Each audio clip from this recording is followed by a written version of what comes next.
We've got Coach Tiffany Roberts Sahaydak here. Coach, if you want to go ahead and talk about just an opening statement of your excitement to be hosting the first round game here against Maine. Yeah, you said it. Just very excited to be hosting against Maine. I'm just extremely proud of our team. We set goals from the very beginning, like every team does, but we've taken them in smaller chunks, like I told you in preseason, and just to see it all come to fruition feels so good. But really, to watch the players celebrate hearing their name during the selection show. That gives me and Tim like so much joy because, like I said, they've been working hard and it's never easy, and it's just nice to see it all come together. So take us through it. The show, once again, you're towards the end because, of course, the selection shows. They seems like they always want to announce you later in the show. I know. But take me through it. You must have felt obviously felt pretty good. You were in, but there was a question whether you would host or not. So take me through it. How did you feel going in, and and then how it played out? Yeah, I mean, I felt good that we were going to get an at-large bid. I felt that we did the work needed to be selected to get in. The question more was, were we going to be an eighth seed? And so, we were thinking bubble.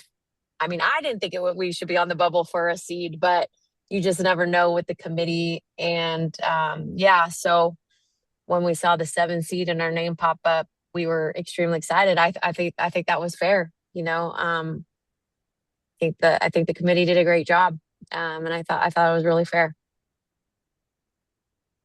So what UCF, of course, has not faced Maine before in program history. I don't know how much you've kept up with them, but what were your first thoughts when you saw Maine popped up as your opponent for this match? Yeah, I mean they popped up first, right? And then it was us. So I mean, honestly, Bryson, I wasn't really thinking about them as opponent. I think I was just first thinking like, yes, we're seven seed and we're hosting. I don't even know if I processed who we were really playing yet. So I think, since then I've been able to process a little bit more. And really it's the NCAA tournament. And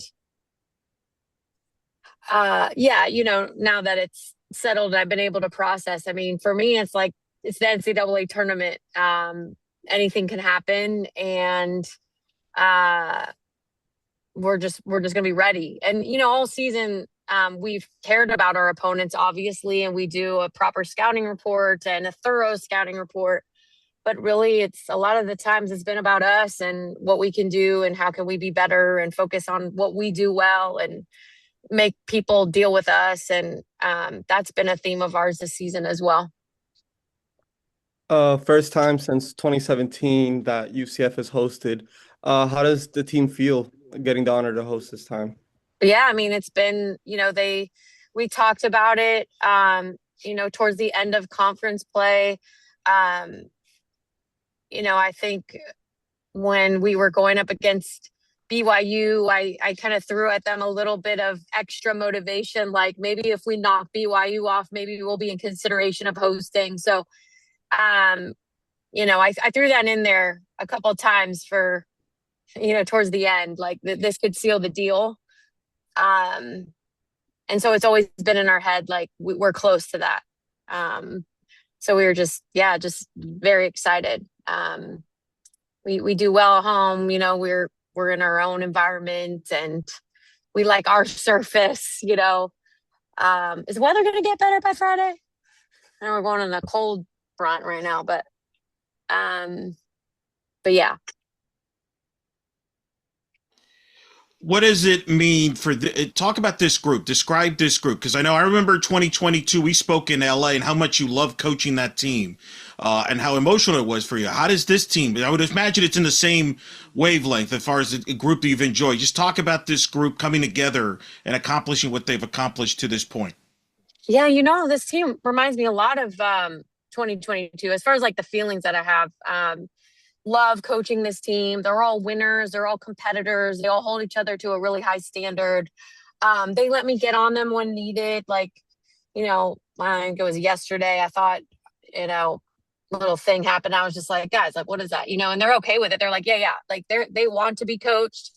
And then where I'm thinking this team is a little bit similar to 2022 is that team, we had to come together pretty quickly because we had a lot of transfers that came in. And we had to mesh pretty quickly. And it's the same thing with this team, with as many transfers that we brought in January and meshing. And it was all about coming together and how do we bring all these new faces and players together as quickly as possible. And we talked a lot about that in January with this team. So very similar, just as far as, new players and having to mesh. But great team, fun team, really great balance of competitiveness, being like it's business, and then we enjoy each other and have fun together, at home and on the road, wherever it is. Of course, a select few players on this team were a part of that 2022 squad that last made the NCAA tournament. I think chief among them, Maria, who ended up also getting all Big 12 second team honors. I still remember talking to her at Media Day and how she talked about how you supported her through her injury. So, what has it been like for you? She was a part of that last team to make it to the NCAA tournament. She makes it back to the tournament again, and just and getting all Big 12 honors in the process. Just what's it like for her and other 2022 people to make it back to the tournament like this? Okay, so for Maria, I mean, first of all, I'm so glad that she was recognized from our conference and the coaches from our conference to be selected to the second team, Big 12 team. Because she's just that like quiet, consistent player out there, but she constantly directs and leads. She just has the most respect from all of her teammates because she's just this quiet, selfless leader. Leads with so much humility.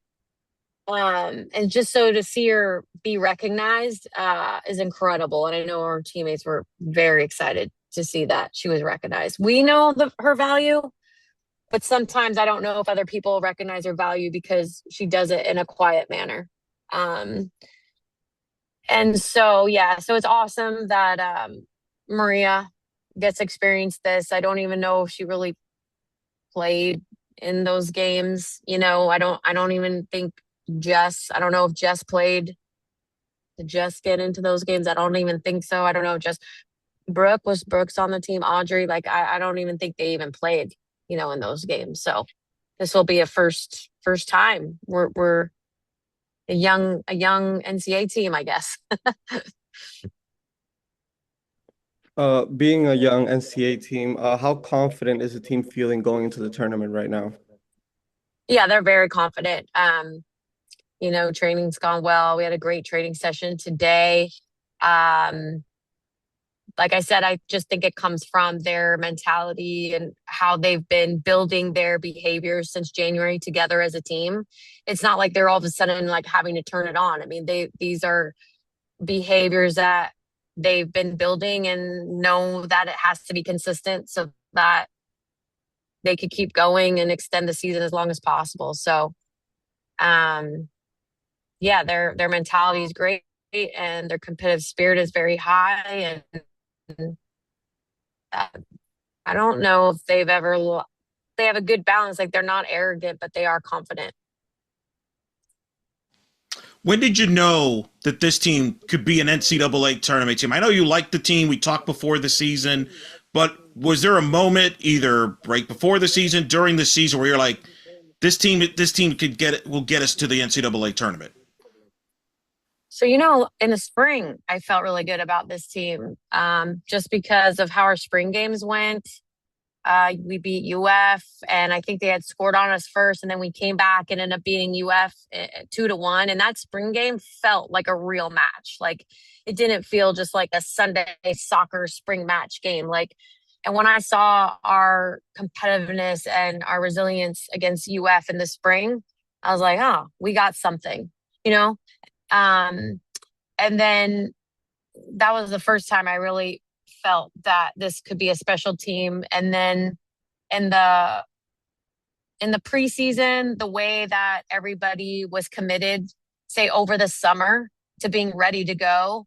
That commitment level over the summer was super high. And so when everyone came in and say we do one like fitness test and they all crushed it. And so I was like, okay, they're serious. They got it done over the summer.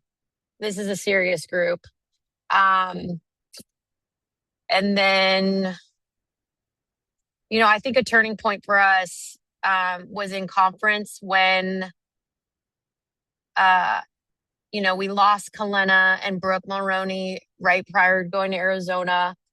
And we lost to Arizona.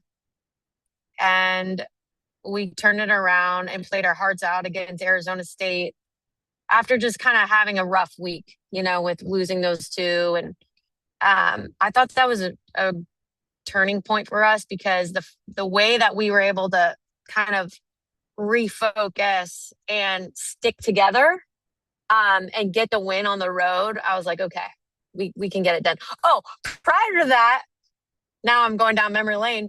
Prior to that, the LSU win and the UF win in those last, 11 seconds against LSU and the last, 3 minutes or something against UF. I mean, those were another kind of prior to the Arizona story I just told you. Those were other moments where you're like, okay, this team is something else, never give up.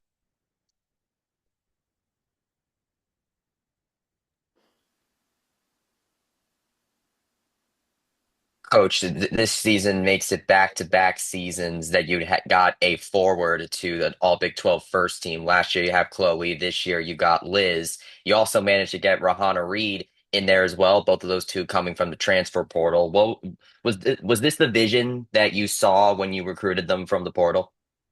Yeah, absolutely. I mean, we knew like losing Chloe, you all know how impactful she was for us. And so getting forwards that could be impactful, or I mean, that's always going to be.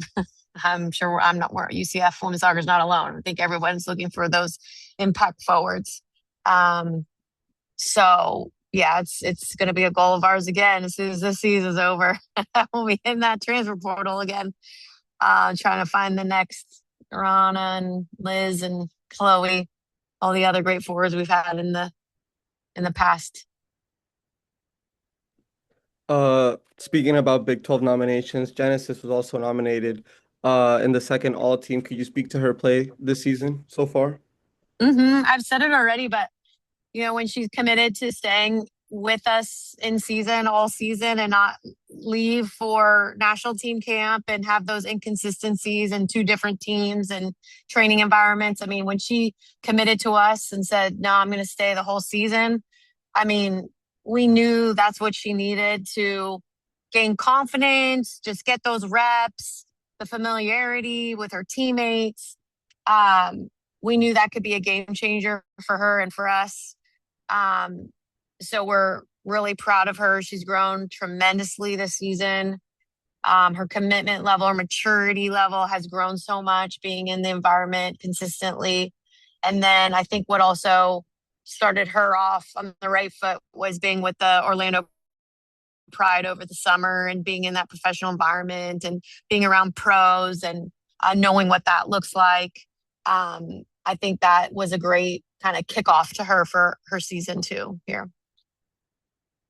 Speak to this journey. I mean, you and I have talked. I mean, going back to the year 1 of the Big 12, you just missed the tournament. Last year, you have all those injuries that just kind of wrecked the season. To make it to the NCAA in year 3, in a historic year for the league that just got 8 teams into the tournament, all of them seeded. What does that mean for you and the program in that transition? Yeah, I mean, I love that. Like, how cool is it to be part of the Big 12? I mean, before we were in the Big 12, honestly, it was hard. We can have success, and we showed that we can have success, not being Power 4, but, the transition and the move to the Power 4, I think, you're going to attract quality players. And in the transfer portal, it made a huge difference, even though we were able to do it before in the American. But I think consistently to be able to pull those players, just being in the Power 4 and now, being in, I mean, I don't know, you guys can tell me, but is the Big 12 like maybe second to, Slightly I don't know behind how the we did ACC. overall, but Eight bids right? right now. Yeah, I think Like ACC only had more. two. Yeah. Yeah. Right. And so all the coaches, I have a lot of respect for all the coaches in our conference, and we're all very committed to being the best conference in the country. And we spoke about that. We put a lot of emphasis on that after last season on how we're going to position ourselves to um, make this conference better, how we do out of conference, how we do our scheduling, and everyone committed to that. And you see that it, came to fruition for that too. Hopefully it's not just, a one-time thing and we all got lucky. I mean, but it was part of our plan and we talked about it. So hopefully we all continue scheduling well and winning games and be in the same place where we can get 8 or more in. Coach, I would be remiss if we didn't complete the set of all Big 12 honorees with Noki. Yeah, she joins Maria on the second team with the second team. How does the two of them really help anchor this midfield? Because you've had some great midfielders in the past. Yeah. Did you say Noki? It just cut out. You said Noki Yeah, and who? Noki and Maria in midfield. Oh, yeah, yeah. Yeah, we hadn't talked about Noki yet. Yeah, I mean, you guys all seen her play. I mean, she's such a fun player to watch, who's so technical and committed. She wants to win badly. She's actually an emotional player. She wants to win and puts a lot of pressure on herself. And but yeah, so for her, I kind of said this before over the months, just we getting people in the right mindset as far as like not putting too much pressure on themselves. They want to win so badly. Sometimes it can go the opposite way. So for Noki, it's just keeping her in her happy place and keeping her confident and having fun. And I think Maria helps balance that out because Maria's kind of just consistent all the time. You know exactly what to expect from her. So I think they can balance each other out really well. But I know Noki's very excited. I just talked to her right before I left the office, and she's very happy and very excited. And when Noki has a good game, I've said this before, we all have a good game. So I'll be expecting for Noki to be doing well. Just time for one or two more questions if you guys have any. Coach, I have to imagine that this news is a really good uplift after the Big 12 tournament matchup. Colorado proved to be quite the opponent right there, considering they had both the Big 12 forward and goalkeeper of the year there. Just what did you end up learning from that match as you now go into NCAA tournament play? Yeah, we've had such a strong defensive performance really all season. And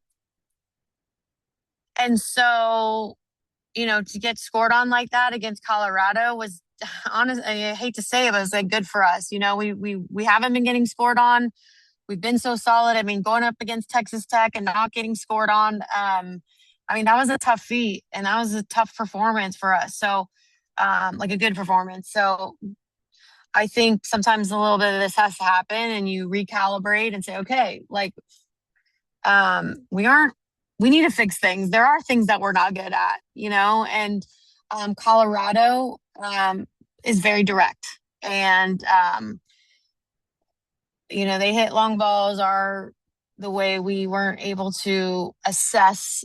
We just call it ball assessment and reading long balls. And that wasn't our best performance in that area. We hadn't gone against such a direct team in a while. So it was a good just reminder like, hey, this is something. So that's what we learned. I think defensively, we're a very good team and we weren't good in those moments against Colorado, but I think that will just make us better for the tournament.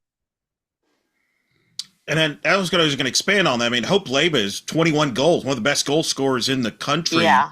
Like, you've seen so much skill and various styles in this league. Do you think that actually will make it easier for the players? Not easier, but more prepared for the NCAAs. You know what I mean? Like, because you've seen some of the best here. Like I said, 8 make the tournament, all of them seeded within the top 32. And you've seen various styles with maybe among the best skill.